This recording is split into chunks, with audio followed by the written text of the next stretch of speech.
Montes Claros, Minas Gerais, agosto de 2004. Li um de seus artigos onde fica clara uma postura conservadora e diria até reacionária quando da discussão do desenvolvimento da CNBB com a política e as questões sociais. Diante disso, gostaria eu de perguntar-vos: primeiro, vocês acham que seria moralmente ético e cristão um órgão de relevância social da CNBB não se colocar ao lado dos mais pobres e marginalizados de nossa sociedade? Segundo, o que no artigo é tratado como marxismo não seria na verdade cristianismo?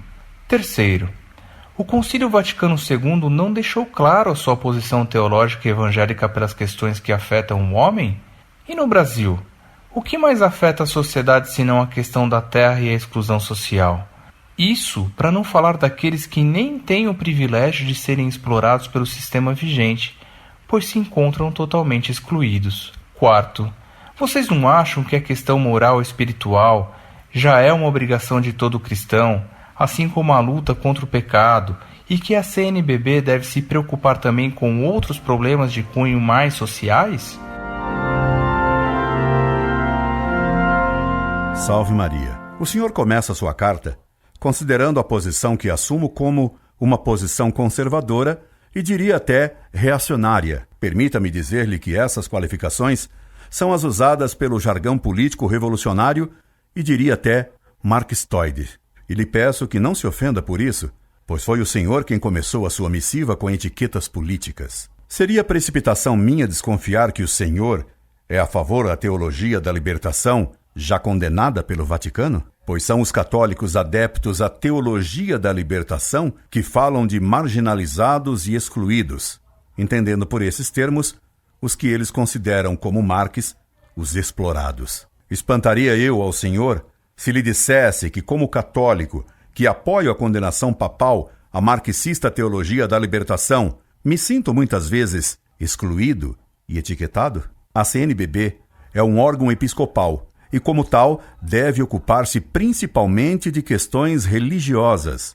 Isso não excluiria que ela se preocupasse com as necessidades reais dos pobres, mas jamais exclusivamente e nem mesmo principalmente, jamais revolucionária e demagogicamente, como ela em geral o faz, a ponto de muitos a terem como um organismo ou um partido político. E de esquerda, o que se vê é a CNBB tratar quase que só de política e de economia, como se ela fosse um órgão especializado em questões econômicas, financeiras e sociais, o que é inteiramente fora de suas atribuições eclesiásticas. A CNBB não tem autoridade especial nenhuma em campo político e econômico, e ela fala mais de salário do que de pecado pessoal. Trata mais da terra do que do céu.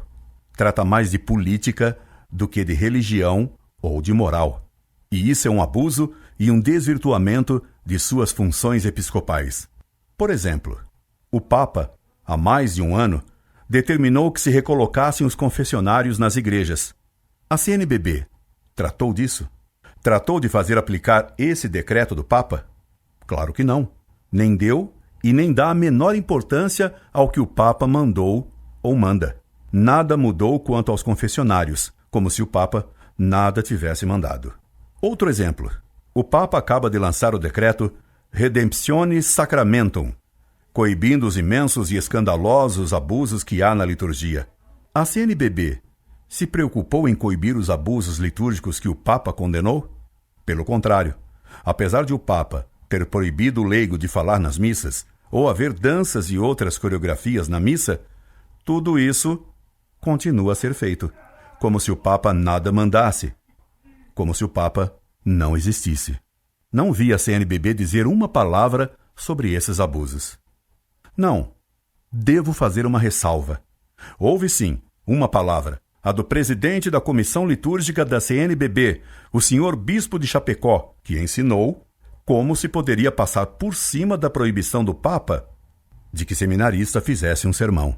Disse o senhor Bispo de Chapecó que bastaria chamar de pregação e não de homilia o que o seminarista fosse convidado a fazer na missa no lugar do sermão do padre celebrante.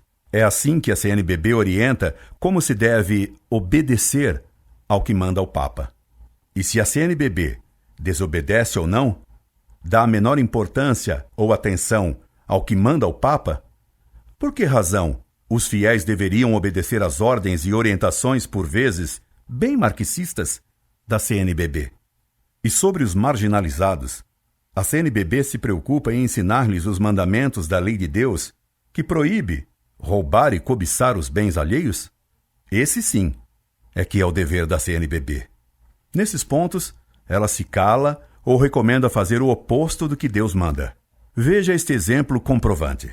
Recentemente, Dom Tomás Balduino, um bispo da Teologia da Libertação, declarou que o MST deveria invadir fazendas produtivas e não as improdutivas, o que é crime previsto até no Código Penal e, mais ainda, pela lei de Deus. Esse bispo, que foi ou é da Comissão Pastoral da Terra da CNBB, portanto, com autoridade da CNBB, incentiva o roubo e espoliação.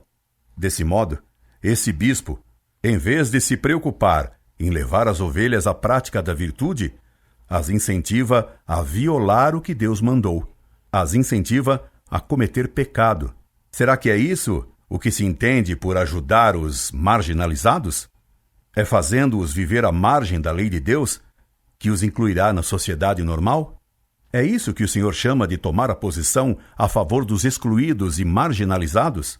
O que seria para o Senhor ser marginalizado? Marxismo não é de modo algum cristianismo. Marxismo é o oposto do cristianismo.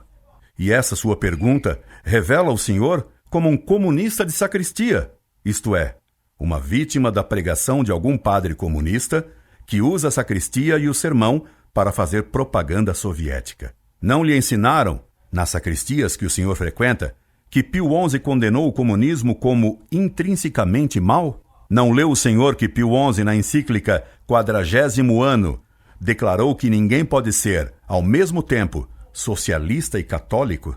Não existe marxismo cristão. Todo marxismo é condenado. O que há são falsos cristãos que defendem o marxismo.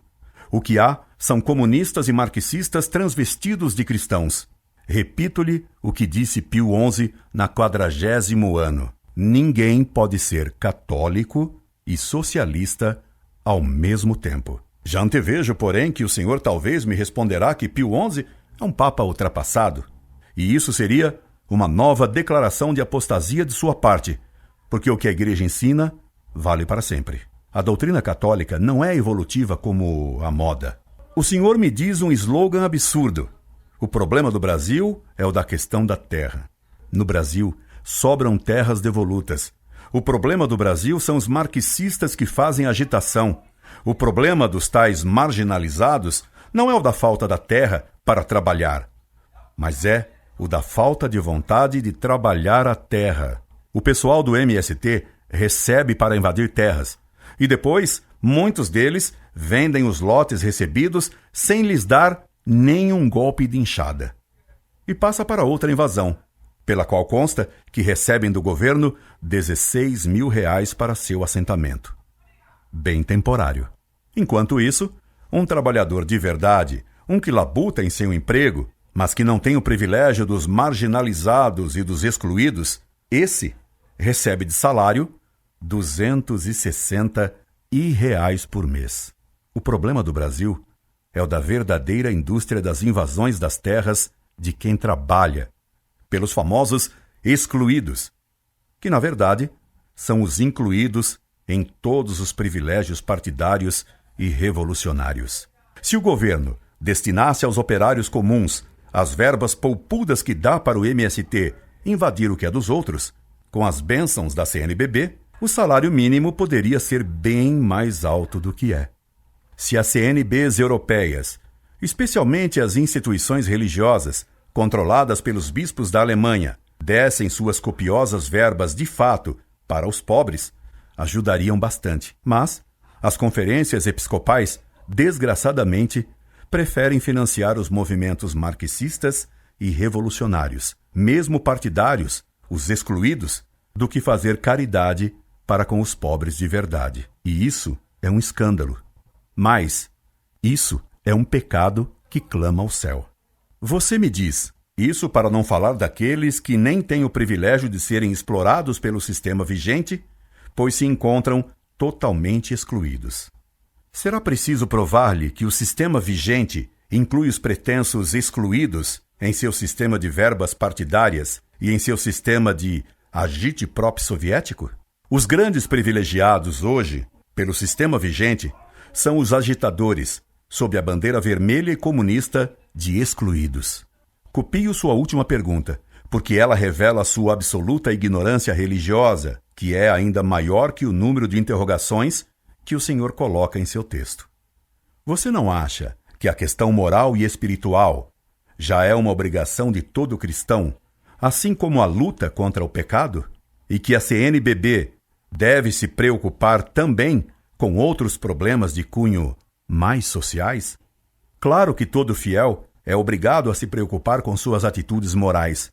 Mas não sabe você que Cristo incumbiu aos apóstolos que cuidassem da salvação eterna das suas ovelhas? E não com a boia, e em dar verbas para arruaceiros e invasores do que é dos outros? Lendo sua carta, fica-se com a impressão que o senhor julga que os bispos da CNBB entendem que os fiéis que eles deveriam pastorear são para eles, literalmente, ovelhas que eles deveriam engordar. Por isso, o senhor se espanta que eu pense e que eu não faça bé para tudo que alguns marxistas, encastelados na CNBB, propagam. Finalmente, o senhor pergunta sobre o Concílio Vaticano II, concílio que está na raiz de toda a crise atual da Igreja. Sobre o Concílio Vaticano II, escrevi um longo trabalho em resposta ao Instituto Paulo VI de Brecha, provando que a teologia do Vaticano II, como disse o modernista Jean Guiton, é modernista. Que esse Concílio Vaticano II mudou a religião imutável, que ele fez uma nova teologia e uma nova moral, o senhor pode constatar no livro Vaticano II, Análise e Perspectiva, coordenado pelo padre Paulo Sérgio Lopes Gonçalves e pela irmã Vera Ivanice Bombonato. O livro, que é editado pelas Paulinas e recomendado pelo cardeal Aloysio Lorscheider, confessa que o Vaticano II instaurou uma nova teologia, uma nova eclesiologia, uma nova moral. Em suma, uma nova religião.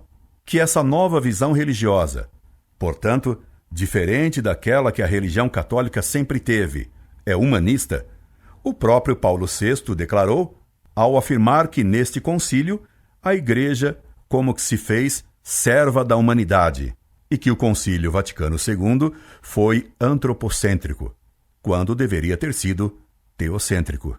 Ora, a Igreja deve ser serva de Deus e não do homem, não da humanidade. Portanto, a CNBB deveria, antes de tudo, preocupar-se com a salvação das almas, coisa que ela praticamente nunca faz. E só depois, e sem aceitar que o homem viva para a terra e para este mundo, fazer caridade e nunca agitação. Não sei como o senhor receberá esta carta, que é sincera. Temo que se zangue com o meu tom e com minha franqueza, que visa abrir-lhe os olhos para o que talvez nunca lhe ensinaram. Caso compreenda a minha intenção profunda, que é de fazer-lhe bem, escreva-me que conversaremos mais longamente. Incorde Jesus Semper, Orlando Fedeli.